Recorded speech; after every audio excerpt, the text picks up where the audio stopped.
allow Gary Webb to have full access. This whole thing is orchestrated. It was near pandemonium. It was about, I guess, 1,200 people in a standing room only in the auditorium, 2,000 people outside listening on loudspeakers.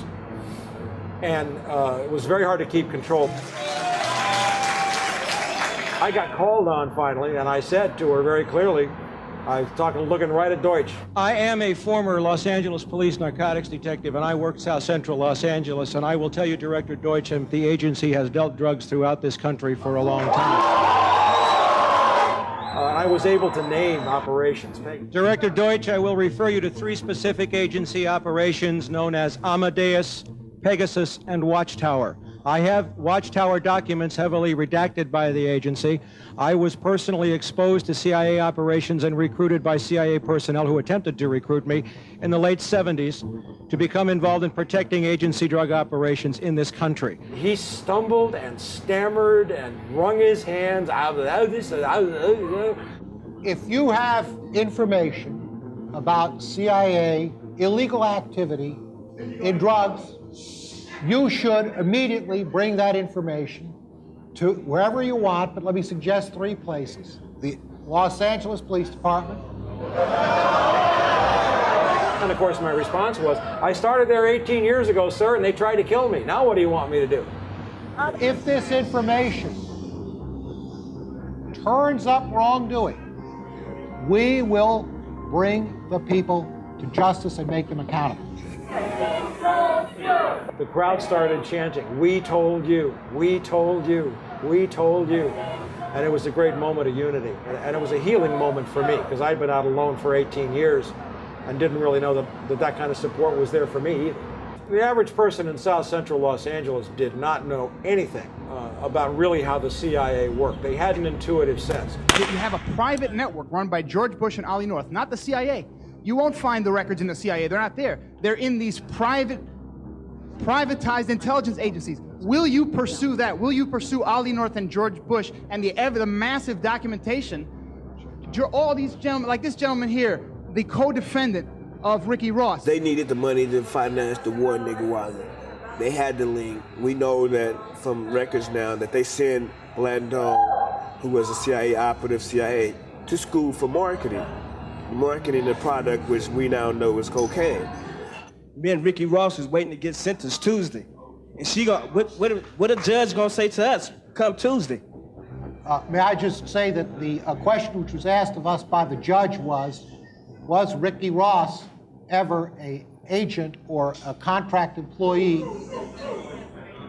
I already knew that from the beginning of dealing with Danilo Blandon that he was sending supplies and things of that nature, computers and guns to Nicaragua to fight a war.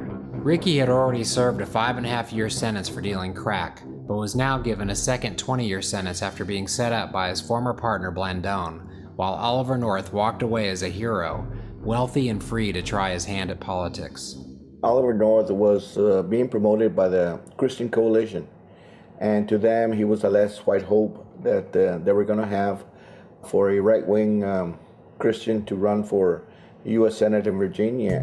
During the 1986 Kerry Commission, Oliver North's crimes were exposed to the American public, and yet today Oliver North is not only a free man, he has his own show on the Fox News network. It's amazing that Oliver North has his own TV show, and hopefully when I get out, I plan on having my own.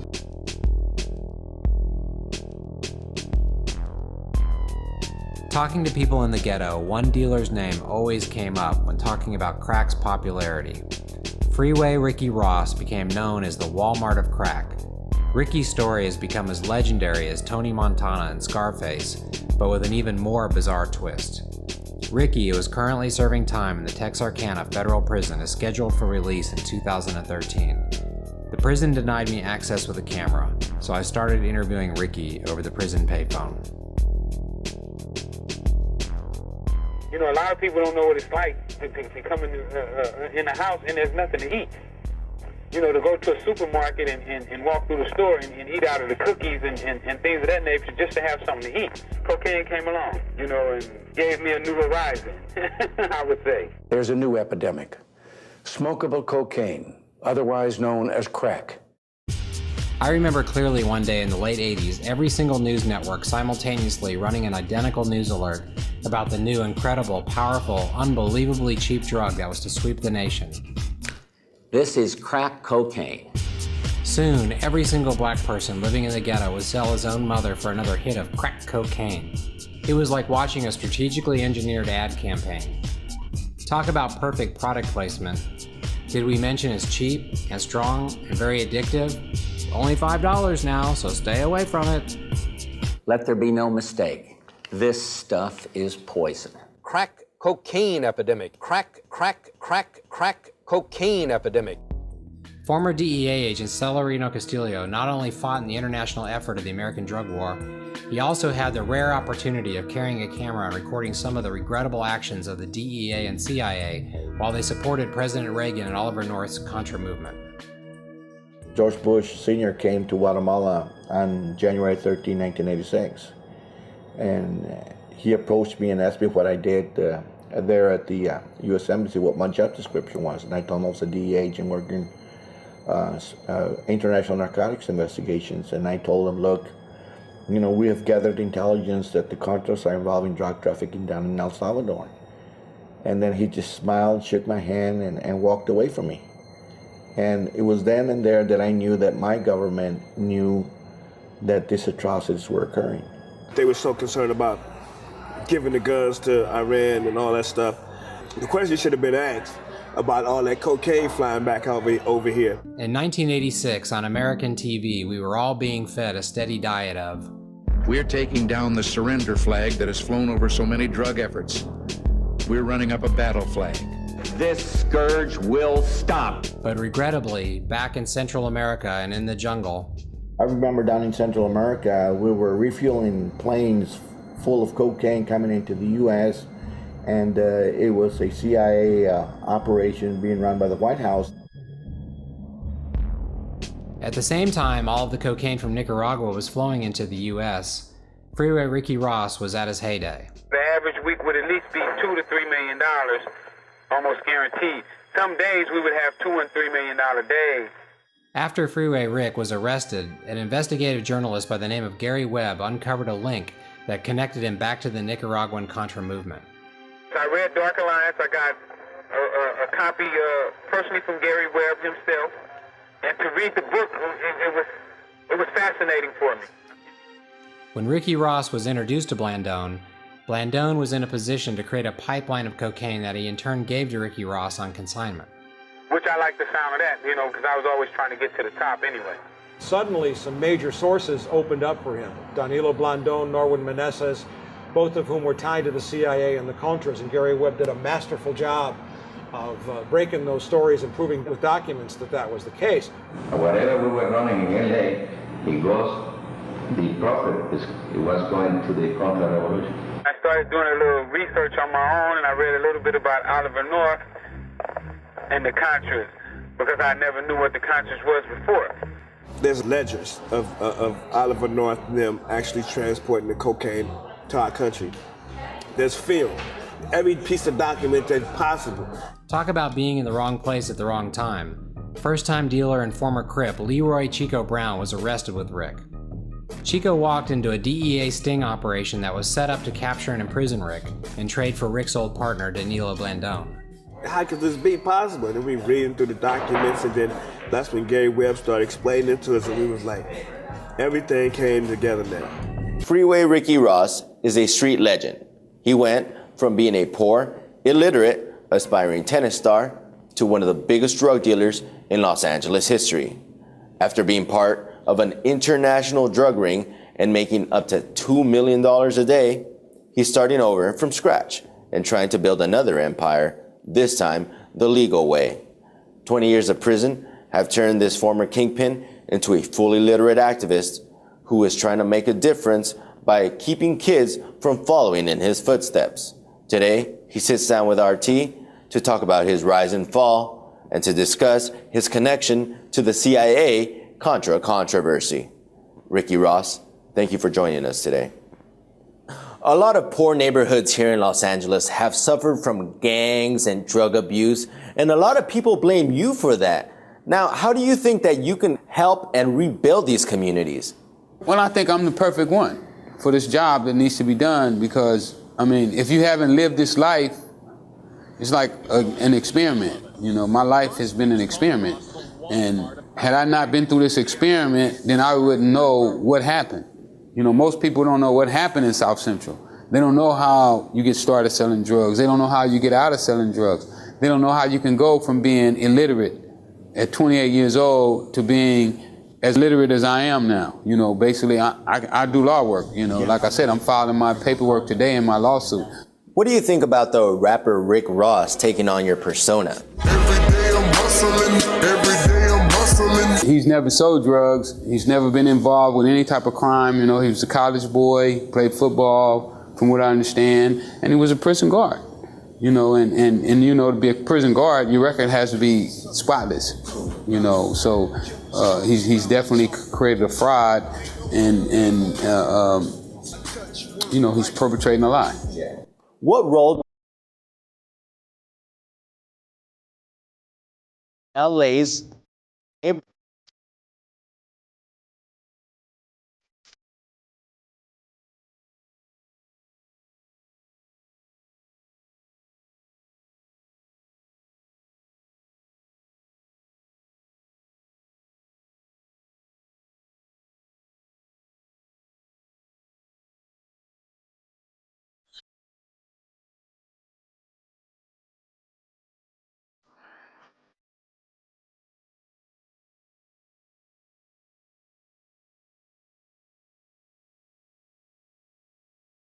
I believe that they felt it was more valuable to sacrifice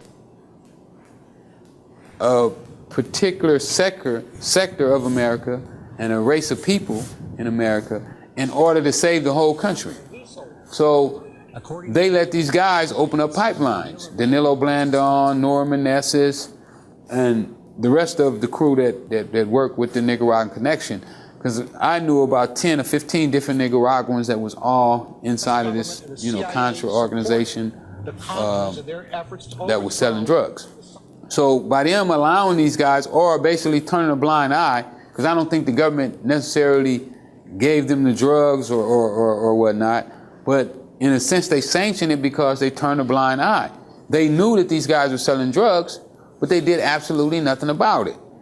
I also believe that had they not let these guys sell drugs, it's possible that I would have never become a drug dealer.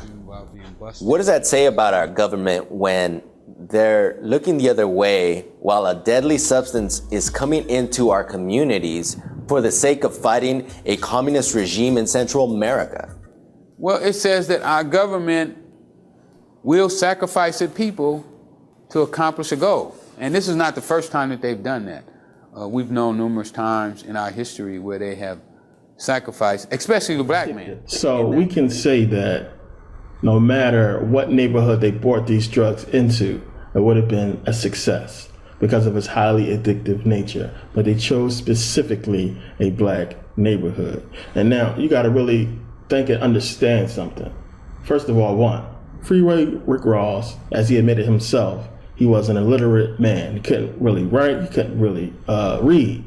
So there's no way you're gonna tell me an illiterate man from the hood, from the ghetto, poor, is a chemist.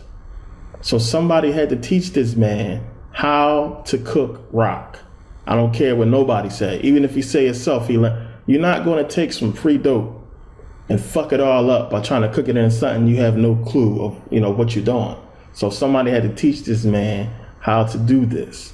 Now, one of the reasons of that is this. First of all, you got to step back and look at it. Now, the CIA whole idea was they needed this money to fund the Contras, to fund the whole Contras, the war and everything. So they needed money, which is the reasons why they was doing the whole drug thing. But they could have took the pure white cocaine and sold it to the rich white people and got their money. But yet they instead chose to front this man, this black man, this coke, teach him how to cook it up into rock, which is a highly addictive drug, and give it to the black community and spread it throughout the US. That's an agenda. That's an agenda. That's not something that we need money, so we gonna get this man this, and they gave him the drugs and taught him how to turn it into an epidemic. Another thing is, black people, we smoke weed. Black people was known for smoking weed. Now, you had a few black people who would occasionally sniff coke, but for the most part, not too many black people was big on, snorting something up their nose, or shooting dope up their veins, for the most part. But you give us something we can smoke, black people, they'll smoke. And I think they thought about that in their whole plan when they was cooking up this coke, because this is something that was intentionally engineered and done to put out into the black community to cause the circumstances that came out of the whole crack epidemic. This was specifically done, and black people were specifically targeted, and it became an epidemic. Now, when an epidemic happens, if an epidemic would have occurred in specifically white neighborhoods, there would have been a mass quarantine. They would have took all of the white people who was high on this drug that was destroying the communities, and they would have locked them all away somewhere and tried to cure them. There would have been a separation. Instead, there was no separation. The media blasted crack even harder than what it was. I mean, they blew it out of proportion, even more so than what it really was. I mean, it was bad, but the way the media was pounding on, epidemic, crack, I mean, it's what they needed to do to show the rest of America that these black people, you can't trust them. They selling dope and drugs to their own people, and they killing each other. And, it was just the picture that was painted of black America was one that was a lasting picture. And I think that a lot of people still carry that picture with them today of us just killing each other and destroying each other. And what it was engineered. It was a whole plan that was set in place for this to happen, and for these communities that they set up themselves to be destroyed, to keep us in a situation where we can't rise up. And that was one of the main purposes of this whole crack thing. So now the media blew everything up, and you got white people looking at black America like these people are horrible, because what else can they say about us? I mean, if you look at it, if we are being successful in business, if we're moving up the corporate ladder, if we're doing big things, if we are successful in sports, and we got black actors and we're doing good, what can they say about us? There's nothing bad they can say about us. If that is our image and that's what we putting out to the world, what bad can they say about us? Now, look at it today. What is it? What is the beef that white America has with black America? What's the problem? First thing is, we're lazy, because a lot of us is on welfare. So they say, they're on welfare. And they also say, they're selling drugs to each other. They're destroying their own communities. But see, they don't understand that it is the community itself that is destroyed, that is bringing about all of these negative things in the black community. Because, as I said before, no matter what you do, if you are in a poor community, crime is inescapable. Crime will happen. And that's what they don't understand, because they haven't been in that situation before, when they're surrounded by a bunch of people who are hungry and trying to survive. So they don't get it. They don't get the picture. Crime will happen. So when you introduce something like crack, which is the epidemic, something that's highly addictive, people are going to do what they need to do to get money to feed their habit. And we all know that as black people, but see, white America is not, they're not understanding it. And they put out a lot of crack specials and this and that, but all white people saw was black people killing each other, black people selling poison to each other. And even Freeway Rick Ross said himself, he had no clue that the drug was going to be that addictive. He had no idea. Now, and a whole scheme of, bringing crack into the black community, there was another scheme that was involved in this whole thing. There was many schemes. Now, I'm convinced they sat down and hashed this whole thing out, obviously. This was a meeting that took place somewhere, and everything was put on the table. Now, what was put on the table also was the private prison corporation. Because in 1984, instead of them quarantining these infected black people, quarantining these people who was, doing unbelievable things to get crack, it was an epidemic. Instead of doing this, in 1984, guess what happened? CCA, the Correctional Corporation of America, was formed.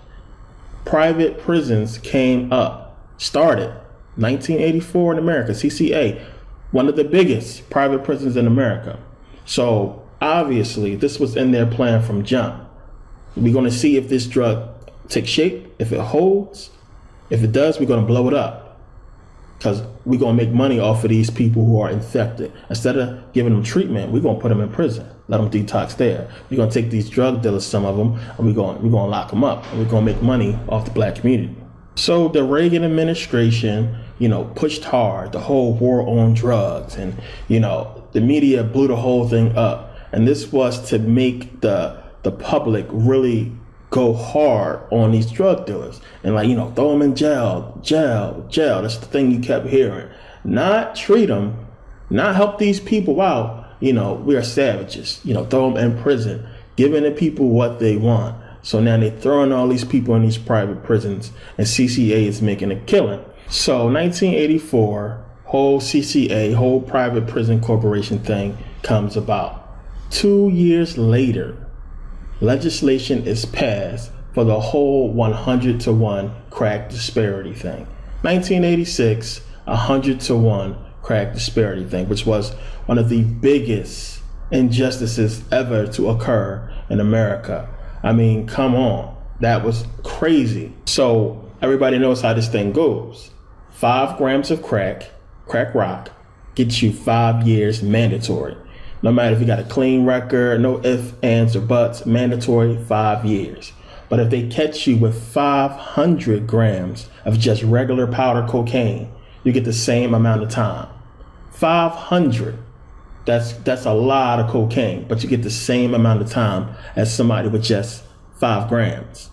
Now, we all understand what's going on here, because crack was a black drug. Crack was in a black community. Now, of course, there was some white people smoking crack. We know that. And they looked at them as casualties of war. And, they have shown throughout the years their willingness to sacrifice white people, to maintain the status quo of white dominance. So they, if they feel like these white people don't have to smoke crack, they deserve what they get. So private prisons, the whole 100-to-1 crack disparity thing, 2 and 2 equals 4.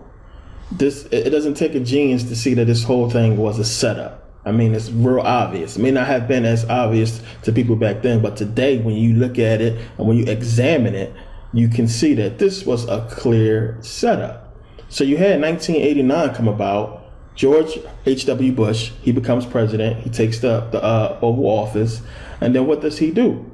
He keeps this thing going. He pushes forward on the war on drugs. And another thing happened in 1989. We had the show Cops being aired on TV.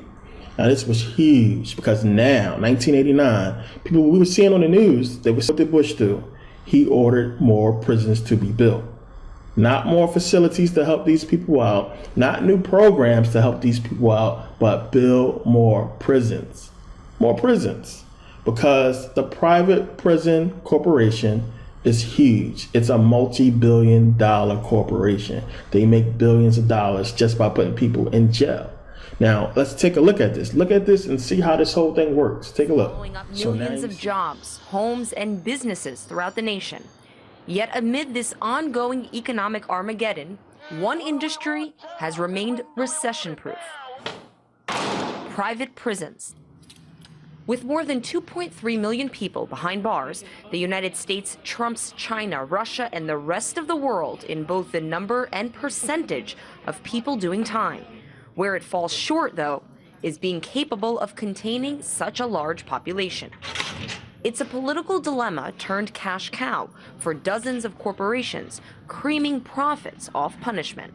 Private prisons make money off of incarceration. The more people they lock up and the longer they keep them, the more money they make. So they have the same perverse incentive to expand our justice system and increase our number of people, our number of citizens who are behind bars, because it increases their profit margin. The profitability of private jails depends on the prison population continuing to go up. The rate of incarceration in the U.S. has quadrupled since the 80s, when America's war on drugs ushered in the 3 strikes policy, which ties judges to mandatory minimum sentencing. even for nonviolent offenders. Since the late 80s and into the 90s and now today, we see a turn away from that rehabilitative model. So across the country, prison programming is cut, rehabilitation is being cut, there's less opportunities for education, to gain work skills, and instead there's just this drive towards isolation, towards punishment.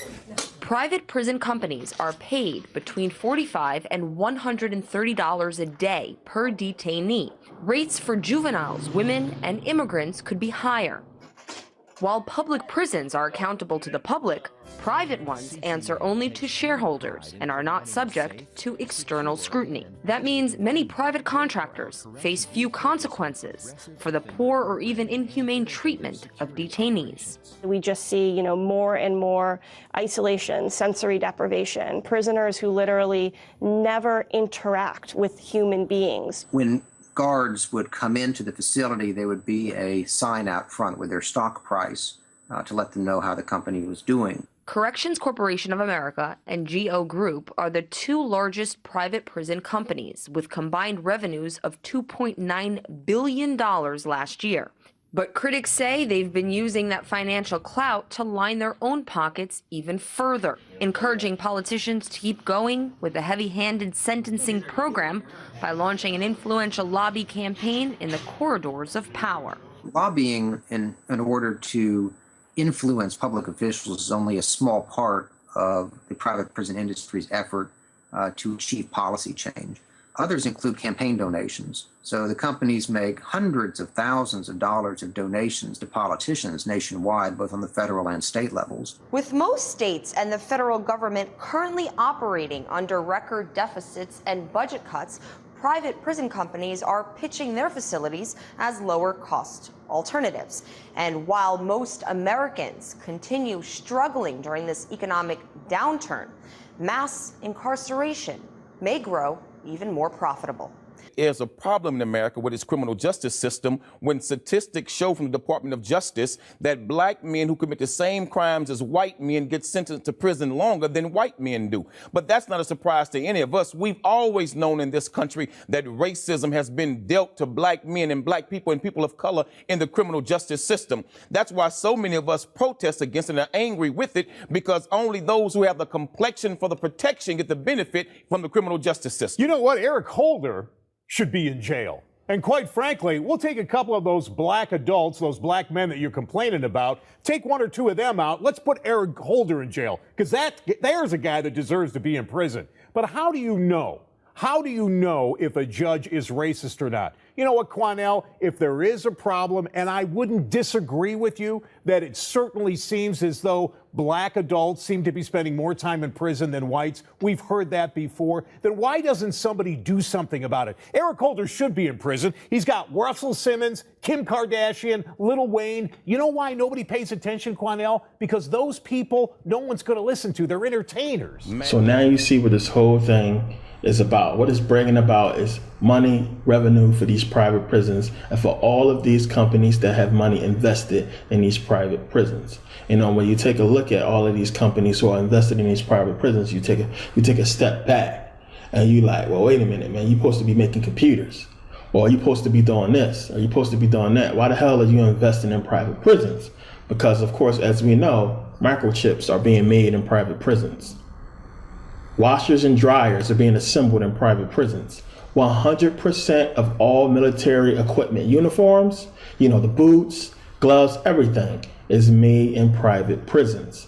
So many things are made there. It's prison labor. So not only are they making money off of these people being there, they are also undercutting factories to manufacture and put together these products for other companies. So, I mean, it's just money.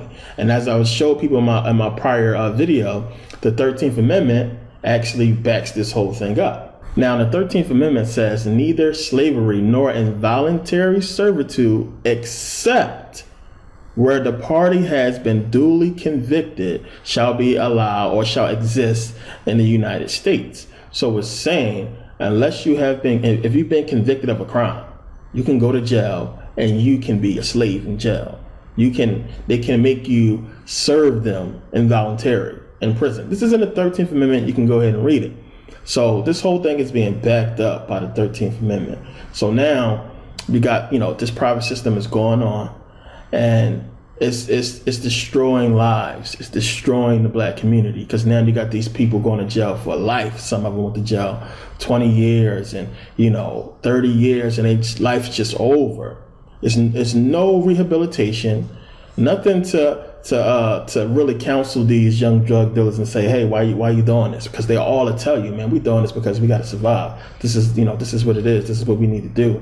And no rehabilitation for this young man. He got 30 years, life over. No matter, leave his kids behind, leave his wife behind, whatever.